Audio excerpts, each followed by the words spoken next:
যারা আমাকে দেখে কলঙ্কিনী বলে, নিন্দা করে, আমার মনে হয় দোষটা লোককে দিয়ে লাভ নেই, দোষটা আমার কপালে। ওমা আমরা মাঝে মাঝে দুঃখ পেলে বলি, ওরে কপালে যদি সুখ না থাকে তো চাইলে পাবো কোথায়? অমনি আমার কপালেই তো সুখ নেই, ছোট থেকে আবার কাঁদতে কাঁদতে জন্ম যাচ্ছে। এর জন্য দায়ী কে? এর জন্য দায়ী হচ্ছে বিধাতা। ওই বিধাতা আমাকে এমন ঘরে পাঠিয়েছে, মানে এমন ঘরে আমার বিয়ে হয়েছে যে ঘরে নীল শাড়ি পরতে মানা, কালো মেঘের পানে চাইতে মানা। কেন? মেঘ কালো আর আমার কৃষ্ণ কালো। যদি ওই মেঘের দিকে তাকাতে তাকাতে যদি আমার বৌমার কৃষ্ণের কথা মনে পড়ে যায়, তাই শাশুড়ি মা মেঘের দিকে তাকাতে দেয় না। আর শুধু তাই নয়, যমুনার জল আনতে মানা, যমুনার জল কালো আর আমার কৃষ্ণ কালো। এর জন্য দায়ী বিধাতা। তাই মনে মনে ভেবেছি, যদি বিধাতার দেখা পায় আমি আগুন লাগিয়ে দেব। মানে এরপর রাগ হচ্ছে। কখনো কখনো দেখবেন দুঃখে থাকি, তখন আমরা রেগে কথা বলি, কখনো খুব মন খারাপ করে কথা বলি। তাই রাধারানীর মনের দশা কেমন? ওই বিধাতাকে তিরস্কার করে আক্ষেপ করে বলছে, ওরে বিধির বিধান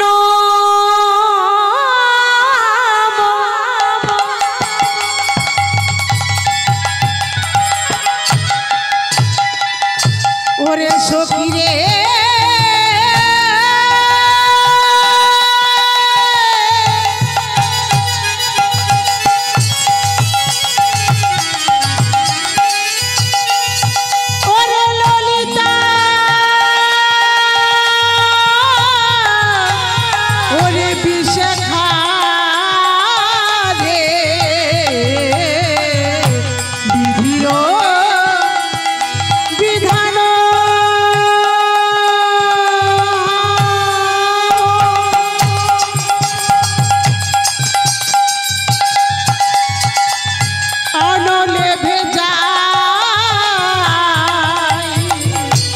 বিধির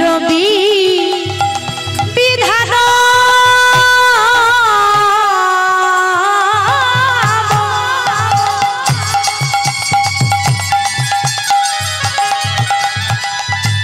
অনলোভে যা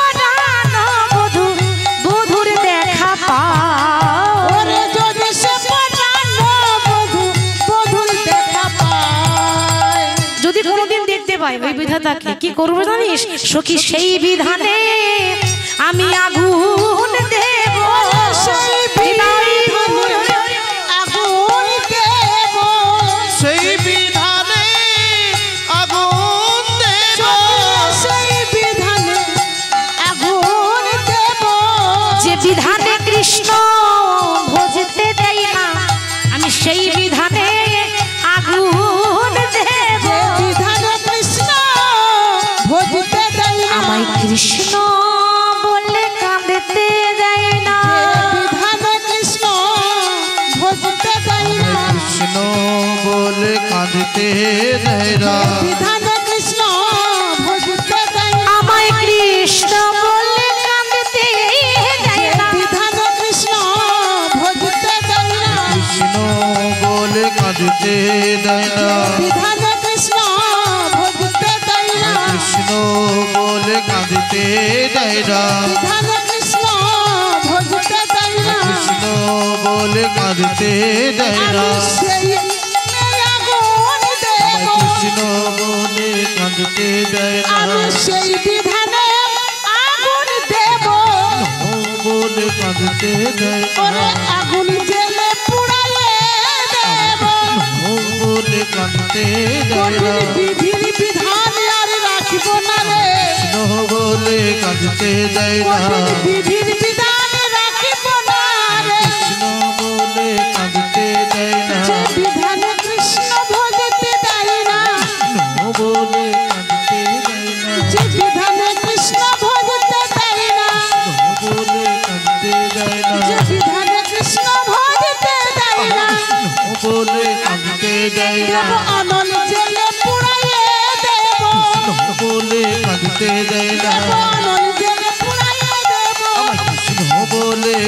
কাঁদতে দেয় না আনল পেলে কৃষ্ণ বলে কাঁদতে দেয় না আনল পেলে পুড়াইয়ে দেব কৃষ্ণ বলে কাঁদতে দেয় না আনল পেলে পুড়াইয়ে দেব কৃষ্ণ নিতাই গৌর হরি বল হরি বল। আনল পেলে পুড়াইয়ে দেব কৃষ্ণ বলে কাঁদতে দেয় না সখীরে বিধির বিধান আর রাখিব না রে যদি সে বধুর দেখা পাই। হরি বল। তখন কথা বলতে বলতে হঠাৎ ললিতা বিশাখা এসে বসেছে, 8টা সখী রাধারানী। তো আচ্ছা সখী, এই যাকে তাকে দোষ না দিয়ে, লোককে দোষ না দিয়ে তোর মনের কথাগুলো তোর বধূর কাছে খুলে বলতে পারছিস না? আমরা সবাই তো গোবিন্দের কাছে বলি, প্রভু আমার এই দুঃখ দূর করে দাও। গোবিন্দ তো সবার মনের দুঃখ দূর করে দেয়, তা তুই বলতে পারছিস না? আহা, রাধারানী বলছে ললিতা আমি বলবো বলবো মনে করি, যখন আমি বাড়ি থেকে আসি আমি মনে ভাবি আমার যত দুঃখ আছে আজকে সব বলবো, কিন্তু জানিস সখী যখন আমার বধূর চাঁদ বদনটা দেখতে পাই, আমার গোবিন্দের বদনে কি জাদু আছে জানি না। এর মধ্যে কেউ যদি দেখতে খুব সুন্দর হয় বা খুব সুন্দরী মেয়ে হোক ছেলে হোক, যদি দেখতে খুব সুন্দর হয় তো ওই একবারই দেখবেন, বারবার দেখতে ইচ্ছা হবে না। হবে কি যদি বলা হয় আপনি কাজ টাজ বন্ধ করুন, রান্না বন্ধ করেও সবসময় দেখুন, ভালো লাগবে দেখতে, বলে কতবার দেখবো, দেখলাম তো কি গো, ঠিক তো 10 বার দেখতে মনে হবে না, একটা বিরক্ত লাগবে। কিন্তু গোবিন্দের রূপের দিকে একবার তাকিয়ে দেখুন, একবার যদি দেখেন আপনি সংসার ভুলে যাবেন, ভুলে যাবেন যে আমি কে। তার রূপের তো তুলনা হয় না বাবা। না জানি কালো রূপে কি জাদু আছে, গোবিন্দের কালো রূপে কি জাদু আছে, জগৎ কালো করে দেয়। আপনারা এসেছেন কার জন্য? ওই কালো দেখার জন্যই তো এসেছে, কালোর জন্যই তো এত আয়োজন, ঠিক তো বাবা? কালোটার জন্য তো এত বড় একটা আনন্দ মহোৎসব, ওই কালো দেখা বড় জ্বালা। রাধারানী বলছে সখী রে আমি বলবো বলবো মনে করি, এবার যখনই বলতে যাই, যখনই গোবিন্দের চাঁদ বদন দেখি আমি সবই ভুলে যাই রে সখী, আমি সবই ভুলে যাই রে সখী, ভুলে যাই রে সখী আমি সবই ভুলে যাই রে সখী, আমার বধুর বদন পানে চেয়ে আমি সবই ভুলে যাই রে সখী। আমার বধুর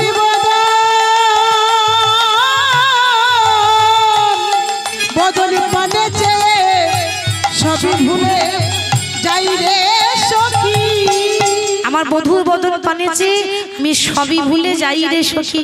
হরি বল।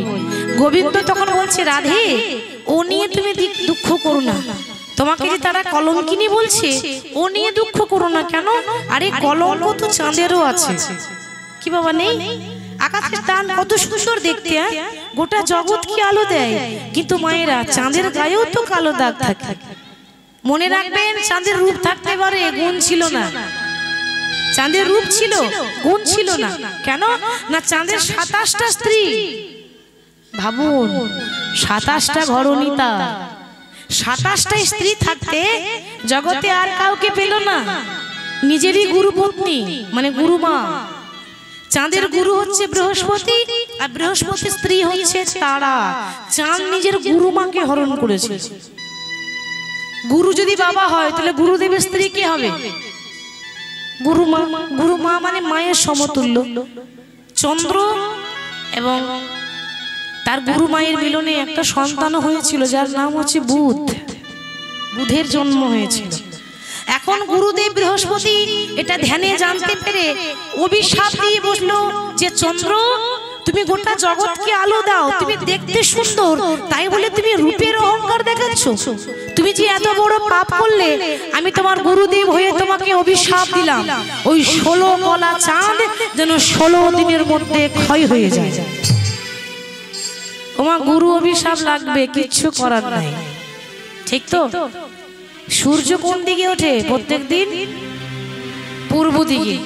যা দিনকাল আসছে এবার পশ্চিম দিকে উঠতে পারে। সব উল্টো, দেখবেন সূর্য উল্টো দিকে উঠছে। সবই তো উল্টো হয়, সোজা কোনটা হয়? সব উল্টো। হরি বল। কিন্তু সবকিছু পরিবর্তন হতে পারে, গুরু বাক্য কোনোদিন পরিবর্তন হবে না। আজও যদি কারো গুরুদেব অভিশাপ দেয়, গুরু অভিশাপ লাগবে। আর গুরু অভিশাপ লেগে গেল, 16 কলা চাঁদের মধ্যে 15 কলা চাঁদ শেষ, মানে ক্ষয় রোগ হয়েছে। চাঁদের যে রোগ ধরেছে ওটা ক্ষয় রোগ, মানে আস্তে আস্তে আস্তে আস্তে ক্ষয় হতে শুরু করে।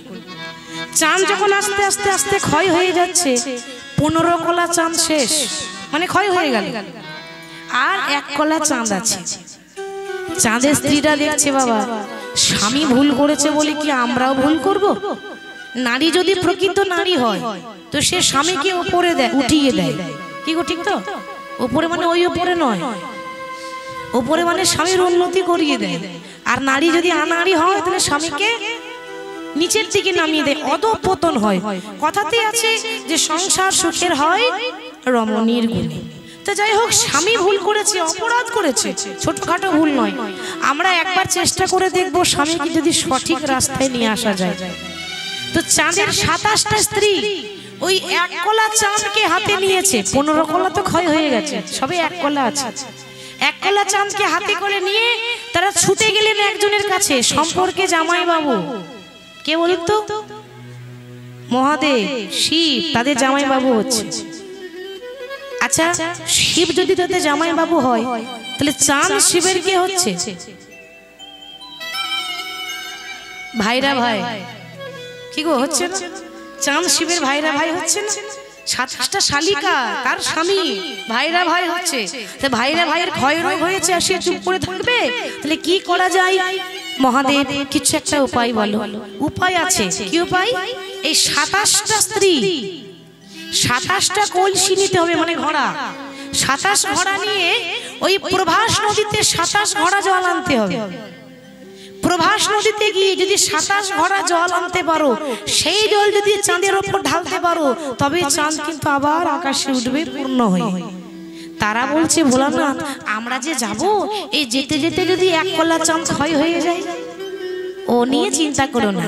তাদের হাত থেকে চাঁদ নিয়ে মহাদেব ধারণ করলেন কোথায়? মস্তকে। শিবের কপালে চাঁদ আছে, আছে না? ওই জন্য তো বলে চন্দ্রচূড় বা চন্দ্রশেখর। চাঁদটা রেখেছে, বলছে যাও তোমরা ঘুরে এসো।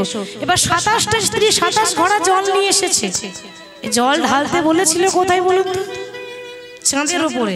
চাঁদ আছে কোথায়? শিবের কপালে, শিবের মাথায়। ঢালছে চাঁদের উপরে, জল যাচ্ছে বাবার মাথায়। ওম নমঃ শিবায়, নমঃ শিবায়, হরে হরে ভোলে নমঃ শিবায়। ওম নমঃ শিবায়, নমঃ শিবায়, হর হর ভোলে নমঃ শিবায়। ওম নমঃ শিবায়, নমঃ শিবায়, হরে হরে ভোলে নমঃ শিবায়। নমঃ শিবায়, নমঃ শিবায়, হরে হরে ভোলে নমঃ শিবায়। জটাধরা শিব জটাধরা, হরে হরে ভোলে নমঃ শিবায়। জটাধরা শিব জটাধরায়, হর হর ভোলে নমঃ শিবায়।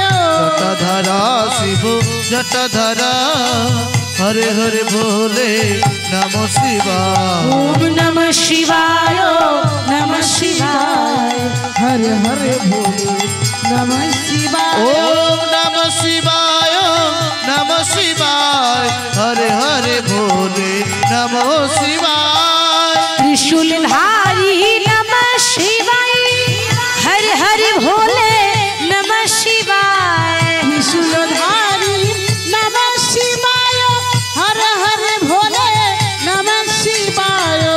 ত্রিশূলধারে নমঃ শিবায়, হরে হরে ভোলে নমঃ শিবায়। ওম নমঃ শিবায়, নমঃ শিবায়, হরে হরে ভোলে নমঃ শিবায়। ওম নমঃ শিবায়, নমঃ শিবায়, হর হর ভোলে নমঃ শিবায়। ওম নমঃ শিবায়, নমঃ শিবায়, হরে হরে ভোলে নমঃ শিবায়। যেই না জল ঢেলেছে, হরি বল হরি বল, যেই না জল ঢেলেছে, জল একেবারে বাবার মাথায় গিয়েছে। আর ভোলানাথ অল্পতেই তো ভুলে যায়, অল্পতেই সন্তুষ্ট, তাই না? ওই জন্য তো শিবের আরেক নাম আশুতোষ। জল ঢালা মাত্র বাবার মাথা ঠান্ডা হয়ে গেছে। বলছে শোনো, আজ থেকে তোমরা যে ভক্তি ভরে জল ঢেলেছো, আশীর্বাদ করলাম তোমাদের স্বামী চাঁদ আবার আকাশে পুনরায় উঠবে। চাঁদ আবার উঠবে, কিন্তু 16 কলা চাঁদ উঠবে না। কি গো, 16 কলা চাঁদ ওঠে? ওমা, যে চাঁদটা আমাদের আকাশে এখন ওঠে না, ওটা 15 কলা। এক ভাগ কম আছে, এক ভাগ তো শিবের কপালেই আছে। আর বাকি 15 কলা চাঁদ ওঠে। 15 দিন অমাবস্যা হয়, 15 দিন পূর্ণিমা হয়, ওটা 15 ভাগ চাঁদ। তাহলে চাঁদেরও কলঙ্ক আছে, তাহলে মানুষের তো একটু একটু থাকবেই। কে কি বলছে ও নিয়ে দুঃখ করছো কেন গো? যাদের নিন্দা করা কাজ তারা তো করবেই নাকি। কিন্তু রাধারানীর মন মানছে না। বলছে জানো বধূ, এই বৃন্দাবনে যারা তোমাকে ভালোবাসে না, যারা তোমাকে আমাকে নিয়ে কানাকানি করে, কানে কানে ফিস ফিস করে লাগান ভাজান করে, তাদেরকে আমি অভিশাপ দেব। কি অভিশাপ? যারা আপনার দোষ না দেখে পরের দোষ দেয়, যারা আপনার দোষ না দেখে পরে দোষী দেয়, যারা আপনার দোষ না দেখে পরের দোষ দেয়, যারা আপনার দোষ না দেখে পরে দোষী দেয়, যারা আপনারও দোষ না দেখে পরের দোষ দেয়, তাদেরকে আমি অভিশাপ দিলাম। মানে রাধারানী বলছে কি অভিশাপ? ওই কালে সাপে যেন তাদের মাথা খায়, ওই কালে সাপে যেন তাদের মাথা খায়, ওই কালের সাপে যেন তাদের মাথা খায়, ওই কালে সাপে যেন তাদের মাথা খায়, কাল সাপে দংশন করে, কালে সাপে দংশন করে, কাল সাপে দংশন করে, কাল সাপে দংশন করে। ওরে যারা কৃষ্ণের নিন্দা করে কাল সাপে দংশন করে, যারা কৃষ্ণের নিন্দা করে কালে সাপে দংশন করে, যারা কৃষ্ণের নিন্দা করে কাল সাপে দংশন করে। ওই কালে সাপে যেন তাদের মাথা, ওই কালে সাপে যেন তাদের মাথা খায়। কি বলছে কথাটা লক্ষ্য করবেন মা। রাধারানী বলছে যারা কৃষ্ণকে ভালোবাসে না, যারা আপনারও দোষ না দেখে পরের দোষ দেয়, মানে নিজের দোষ দেখবে না পরের দোষ খুঁজে বেড়ায়, তাদেরকে যেন কাল সাপে দংশন করে। ললিতা বলছে ছি ছি ছি, আরে এরকম কথা বলতে পারলি? তুই হলি প্রেমময়ী রায় ধনিয়া, তুই আশীর্বাদ দিবি না উল্টো তুই অভিশাপ দিচ্ছিস কেন? হ্যাঁ রে রাধে, তাই যদি কাউকে সাপে কামড়ে দেয় তোর ভালো হবে? রাধারানী বলছে ললিতা রে, ওই জন্য বললাম তুই বুঝলি না, শুনলি কিন্তু বুঝলি না। কথাটা শুনেছে কিন্তু বোঝেনি। কি বললো? যারা আপনারও দোষ না দেখে পরের দোষ দেয়, তাদেরকে যেন কাল সাপে দংশন করে। কোন সাপ? সাপ দেখেছেন তো? আমরা রাস্তাঘাটে যে সাপ দেখতে পাই ওই সাপ নয়, কেউটে নয়, গোরখে নয়। কোন সাপ গো?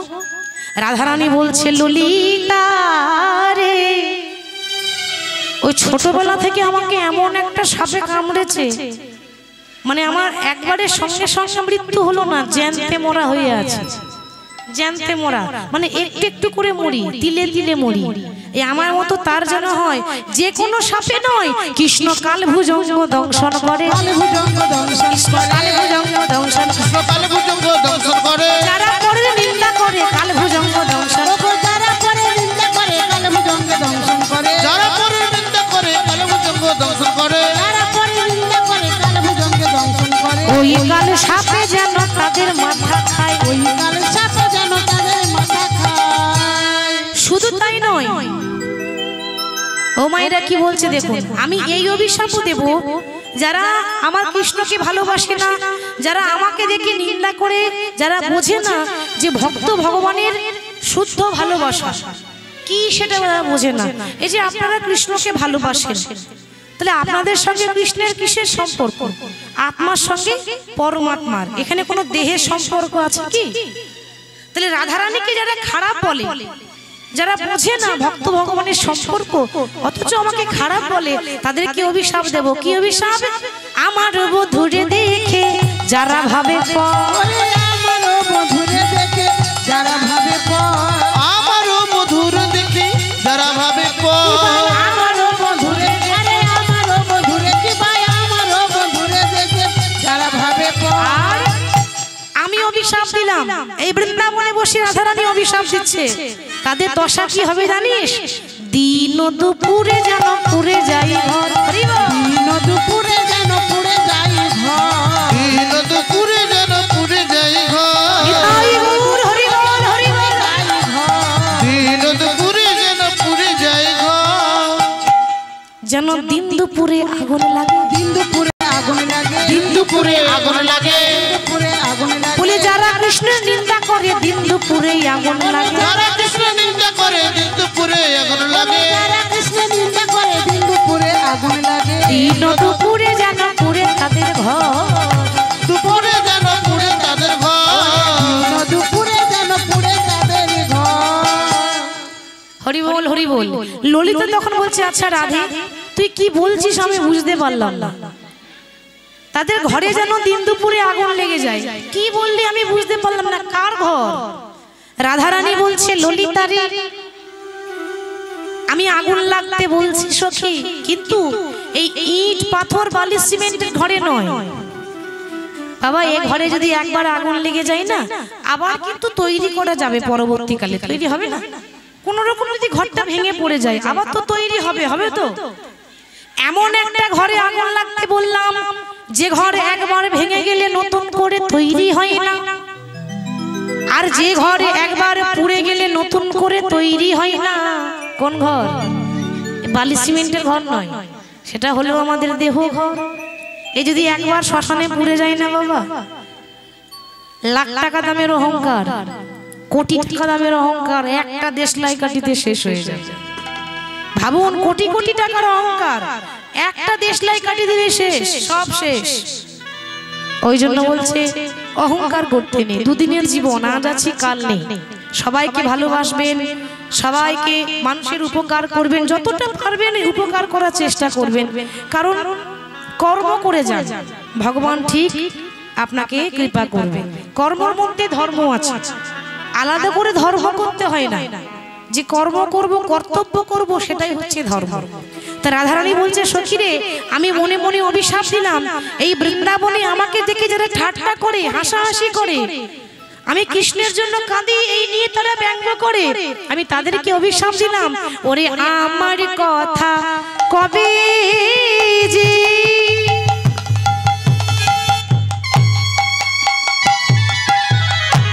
ওরে আমার মতই হবে সে, আমার কথা কবে যে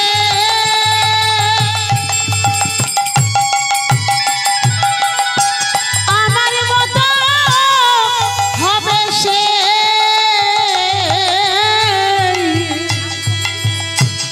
আমার কথা কবে যে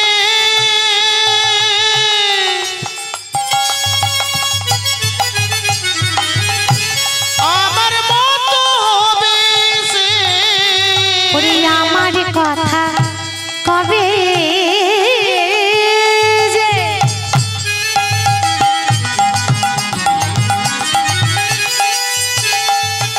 সই আমার মহতই হবে সে, আমার কথা কবে যে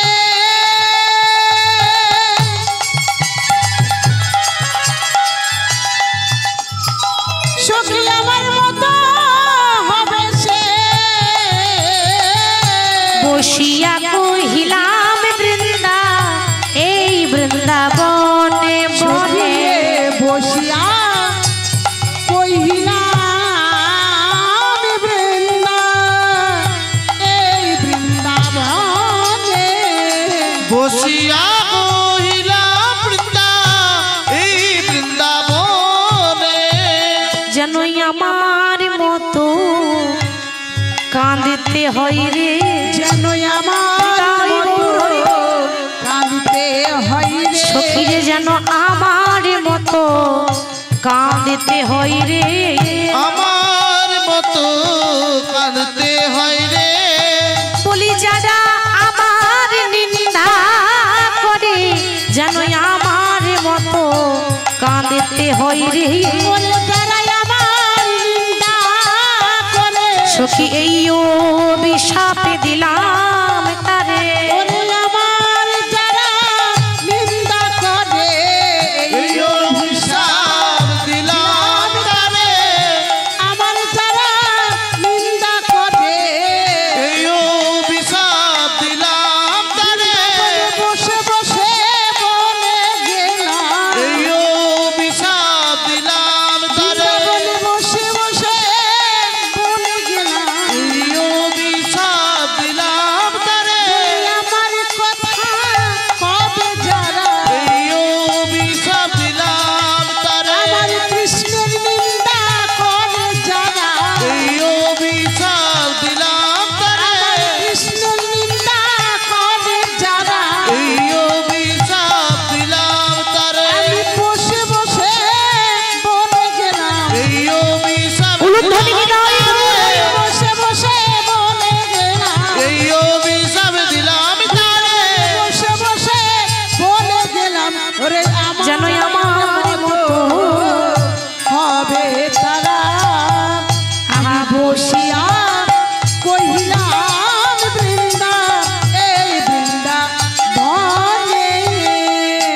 হরি বল হরি বল। রাধারানী বলছে সখী যারা আমার নিন্দা করে আমি অভিশাপ দিলাম যেন আমার মতো কাঁদতে কাঁদতে জন্ম যায়। ওমা লক্ষ্য করবেন কথাটা। ললিতা বলছে সখী রে এ তো অভিশাপ হলো না, এটা আশীর্বাদ হয়ে গেল। অভিশাপ হলো? তোর মতো কাঁদতে পারে কজন, তোর মতো কলঙ্কিনী হতে পারে কজন। আমরাও তো ভালোবাসি কৃষ্ণকে, কিন্তু তোর মতো ভালোবাসতে পারলাম না রাই। ওরে রাধারানী বলছে আচ্ছা বলতো আমাকে যে লোকে কলঙ্কিনী বলে, তা আমি কি যমুনাতে জল আনতে একাই যাই নাকি, আর কি কেউ যায় না? ললিতা বিশাখা বলছে ও সই, যমুনাতে জল আনতে সবাই যায়, কিন্তু তোর মতো জল ফেলে জল আনতে কেউ যায় না। কি গো ঠিক তো? রাধারানী কি করে গো মা, জল নিয়ে আসে দি বাড়ির উঠোনে জলটা ফেলে দেয়নি, আবার যায়। কেন বলুন তো? জল ফেলে জল আনতে যায় রাধারানী কেন? একবার কৃষ্ণকে দেখে স্বাদ মিটলো না, যদি আরেকবার দেখতে পায়। হরি বল। জানিস ললিতা, ভগবান মানে বিধাতা সবে মাত্র দুটো নয়ন দিয়েছে, আর এই দুটো নয়নে গোবিন্দের রূপ দেখে স্বাদ মেটে না। ললিতা তখন বলছে কি বলছিস রাধে, ভগবান তো সবাইকে দুটো নয়ন দিয়েছে, তোকে কি বেশি দেবে? বলে সখী ভগবান সবাইকে দুটো নয়ন দেয়নি। কেন? চেয়ে দেখ ব্রহ্মার পানে। ব্রহ্মার কয়টি মুখ? চারটে। চতুর্মুখ ব্রহ্মা, চারটে মুখ আর দুটো করে চোখ, চার দুগুণে আটটা হলো তো। আবার চেয়ে দেখ ভোলানাথের পানে, ভোলানাথের পাঁচটা মুখ, পঞ্চানন বলা হয়। শিবের পাঁচটা মাথা, তাহলে পাঁচটা মাথার তিনটে করে চোখ। শিবের কপালেও তো একটা থাকে, তিনটে করে চোখ। তিন পাঁচে কত হয়? 3 5 15টা চোখ। আবার আরেকজনের কথা বলি, সে একটা নয় দুটো নয়, টোটাল 1000টা চোখ। কি বলছি রে, ঠিক করে কথাটা বল। ললিতা বলছে, রাধারানী বলছে ললিতা আমি ঠিক করেই বললাম। কেন জানিস? তাহলে ঘটনাটা শোন আস্তে আস্তে। সত্য যুগে একজন ঋষি ছিলেন, একজন মুনি ছিলেন, ব্রাহ্মণ, যার নাম গৌতম মুনি। তার সহধর্মিনী, তার স্ত্রীর নাম হলো অহল্যা। কি গো মা, পাষাণী অহল্যার কথা শুনেছেন? সেই অহল্যার কথা বলছি। গৌতম মুনি এবং তার স্ত্রী অহল্যা প্রত্যেক দিন একটা তালপাতা ঝুপড়িতে বসে নারায়ণের পুজো করে। প্রতিদিন নারায়ণের পুজো করে। কেমন ভাবে? কৃপা করো ভগবান, কৃপা করো ভগবান, কৃপা করো ভগবান, কৃপা করো ভগবান, কৃপা করো ভগবান, কৃপা করো ভগবান, কৃপা করো ভগবান, কৃপা করো ভগবান। অগতির গতি তুমি, তুমি দয়াময় হে। অগতির গতি তুমি, হরি বল। তুমি দয়াময় হে। অগতির গতি তুমি, তুমি দয়াময় হে। অগতির গতি তুমি, তুমি দয়াময় হে। তুমি ছাড়া আর কেহ নাই, তুমি ছাড়া আর কেহ নাই। কৃপা করো নিতাই গৌর হরি বল হরি বল। কৃপা করো ভগবান, কৃপা করো ভগবান, কৃপা করো ভগবান, কৃপা করো ভগবান, কৃপা করো ভগবান। পড়েছি বিপদে রাখো শ্রীপদে, আমি পড়েছি বিপদে রাখো পদে রাখো শ্রী পদে পড়েছি বিপদে রাখো শ্রীপদে তুমি ছাড়া আর কেহ নাই তুমি ছাড়া আর কেহ নাই কৃপা করো ভগবান, কৃপা করো ভগবান, কৃপা করো ভগবান, কৃপা করো ভগবান, কৃপা করো ভগবান, কৃপা করো ভগবান। অহল্যা এবং গৌতম মুনি যখন তালপাতার ঝুপড়ি ঘরে নারায়ণের পূজা করছে, সেবা পূজা করছে, বাবা লক্ষ্য করুন, ওই অহল্যা এবং গৌতম মুনির এত এত শিষ্য আছে মা। তার মধ্যে প্রধান শিষ্য হলো দেবরাজ ইন্দ্র। ইন্দ্রের কিন্তু গুরুমায়ের প্রতি আকৃষ্ট হয়েছে, মানে গুরুমাকে পাওয়ার বাসনা জেগেছে, কুবাসনা জেগেছে। ভাবছে গুরুমাকে পেতে হবে, তাহলে কি করা যায়? ও বাবা, তাহলে গুরুমাকে পেতে গেলে যাব কখন? যখন গুরুদেব বাড়িতে থাকে না তখন যেতে হবে। তাহলে গুরুদেব বাড়িতে থাকে না কখন? প্রত্যেকদিন ভোরবেলায় গুরুদেব স্নান করতে যায়। আপনারা বলবেন তখনকার দিনে তো ঘড়ি ছিল না, কি করে জানতো ভোর হয়েছে? ঘড়ি ছিল না তো কি হয়েছে? রাম পাখি তো ছিল, রাম পাখি তারা ডাকতো, তাদের ডাক শুনে তারা বুঝতো ভোর হয়ে গেছে।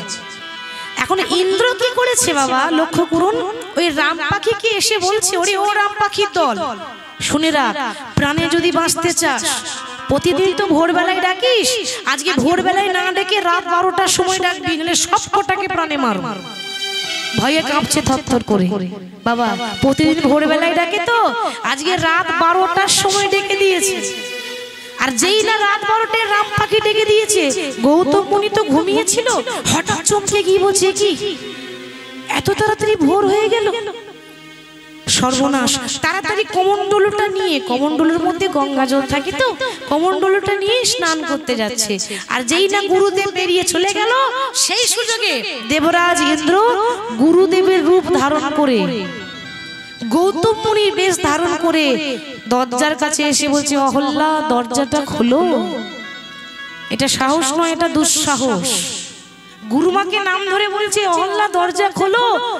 অহল্যা তো বুঝতে পারলো না, যেই না স্বামী মনে করে দরজা খুলেছে, দেখছে সত্যি তো তার স্বামী, কিন্তু এ তো তার স্বামী নয়, স্বামীর রূপ নিয়ে এসেছে, এটা তার শিষ্য, সে হলো গুরুমা।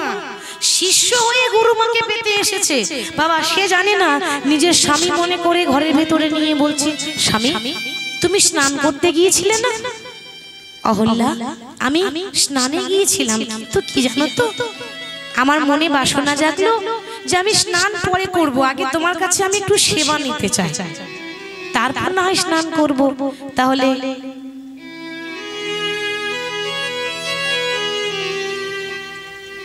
হরি বল, তাহলে আমার ইচ্ছা আছে তুমি একটু আমায় সেবা দেবে, এবং স্ত্রী যেমন স্বামী সেবা দেয় সেরকম সেবা দেবে। অহল্যা তো জানে না, নিজের স্বামী মনে করে ঘরের ভেতরে নিয়ে গিয়ে চরণ সেবা করছে।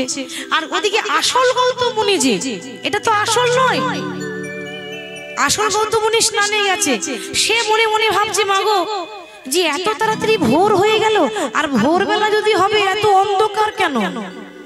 ওমা অন্ধকার হবে না, রাত 12টা বাজছে, একবারে ঘুটঘুটে ঘন অন্ধকার, কি ব্যাপার আমি ঘুমের ঘরে চলে এলাম না তো? না না, আর একবার ঘুরে যাই তো।